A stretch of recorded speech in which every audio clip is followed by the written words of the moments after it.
આદિવાસી સમુદાય દ્વારા જળજંગલ જેવા પ્રશ્નોને લઈ બનાસકાંઠા કલેક્ટરશ્રીને આવેદનપત્ર અપાયું. આદિવાસી જનકલ્યાણ વિકાસ સંગઠન દ્વારા ધારદાર રજૂઆત.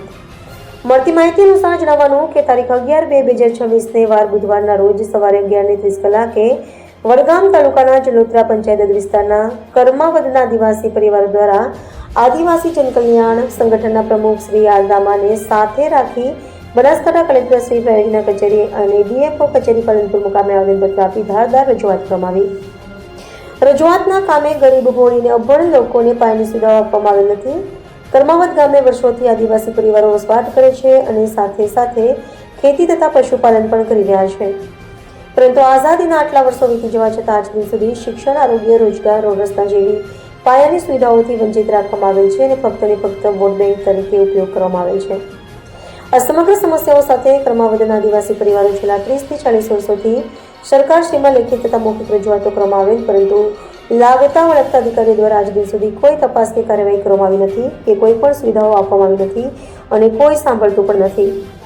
ઉલટાનું ફોરેસ્ટ વિભાગ દ્વારા અવારનવાર ધમકીઓ આપવામાં આવે છે કે કેમ તે જગ્યામાં વસવાટ કરો છો તે જમીન જંગલની છે તો તમે ખાલી કરીને જતા રહો, નહીં તો તમને જબરજસ્તી તગેડી મૂકવામાં આવશે.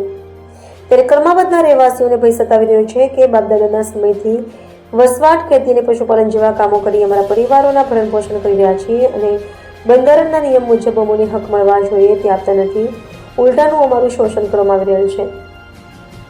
આથી અમારી સમાજના સંગઠનનો સહારો લઈ અમારી રજૂઆત ધારદાર થાય અને અમોને બંધારણમાં સમાવેશ તમામ પાયાની સુવિધાઓ મળી રહે અને અમોને રૂબરૂમાં સાંભળવામાં આવે તે હેતુથી અમો આવેદનપત્ર આપી રહ્યા છીએ. ત્યારે જિલ્લા કલેક્ટરશ્રીએ અમારી રજૂઆત સાંભળી અમને ઘટતી કાર્યવાહી સત્વરે કરવાની ખાતરી આપવામાં આવી છે.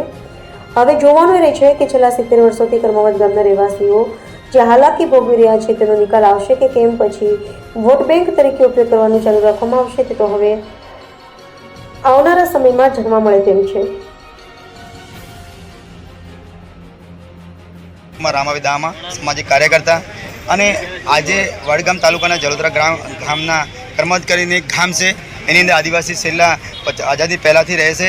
બાપદાદા વખતથી એમને માગણી કરતાં તમામ કચેરીની માગણીઓ પૂરી કરી છે, પણ હજી સુધી એમને હક અધિકાર મળે નથી. જંગલ જમીનના કાયદા મુજબ એમને 4 હેક્ટર 10 હેક્ટર જમીન મળવાપાત્ર છે અને પાયાની તમામ સુવિધા મળવાપાત્ર છે. એ વિસ્તારની અંદર નહીં તો શિક્ષણ, નહીં આરોગ્ય, નહીં રોજગાર અને નહીં એમના નામે જમીન નામે કરવામાં આવે.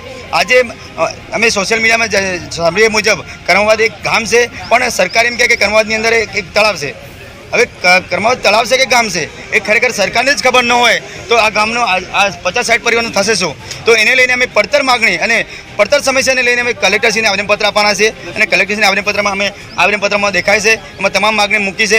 જો અમારી માગણી યોગ્ય સમયમર્યાદામાં પૂરી કરવામાં ના આવે તો અમારે બંધારણના રૂએ આગળની ઘટતી કાર્યવાહી કરવાની ફરજ પડશે અને સરકારને અમે વિનંતી કરી છે. અને બિચારા માગણીઓ મૂકતા આજે એમનું શિક્ષણ નથી. આમ કહેવાય છે કે આજે લોકશાહીની અંદર આપણો ભારત સરકાર એ પ્રજાસત્તાક અને મહાસત્તા બનવા જઈ રહ્યો છે વિશ્વનો, અને એની મહાસત્તા તો બનવાની વાત તો સાઈડમાં રહી, પણ હજી પગ તળે એમના ગરીબોને હક અધિકાર નથી મળ્યા. લોકશાહીની અંદર એમનું શોષણ થઈ રહ્યું છે તો ક્યાંથી મહાસત્તા બનશે? આજે અમૃત મહોત્સવ ઉજવી રહ્યો છે તો એમને બે ટાઈમ તમે નજર કેમેરા ફેરવી શકો કે એમને 2 ટાઈમ ખાવા